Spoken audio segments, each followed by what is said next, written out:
গধূলি মোৰ অৱস্থা এয়া।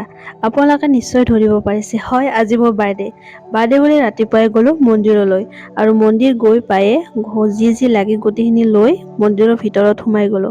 তাৰ চাকি বন্তি জ্বলাই সেৱা জনাই উভতিলো। দুপৰীয়া গ'লো কেক কিনিবৰ কাৰণে ৰুমা বেকাৰী। যিহেতু আগৰ দিনাখনে অৰ্ডাৰ দিয়া আছিলে সেইটো কাৰণে গোটেইখিনি বস্তু লৈ ঘৰলৈ আহি গ'লো আৰু ঘৰলৈ আহিয়ে লাগি গ'লো ডেক'ৰেশ্যন কৰাত আৰু এইফালে গোটেইখিনি কমপ্লিটো হৈ গ'ল আৰু এইফালে হৈছে কেক আৰু মই কেনেকুৱা লাগিছে কমেণ্ট কৰিব আৰু এয়া ষ্টাৰ্ট হৈ গ'ল বাৰ্থডে। জন্মদিন বুলি সৰু সৰু ল'ৰা ছোৱালীকেইটাৰ লগত কটাই জন্মদিনটো স্পেচিয়েল হৈ পৰিলে, বহুত বেছি ভাল লাগিলে আৰু এইফালে টিকুৱে মোৰ অৱস্থা এয়া কৰিলে, মানে চকুৰ ভিতৰত লগাই দিছে আৰু এইখন হৈছে বাবুৰ বাৰ্থডে গিফ্ট। কেনেকুৱা লাগিছে কমেণ্ট কৰিব আৰু আজি আছিলে পায়স, কেক, লুচি, চাহ এনেকৈয়ে।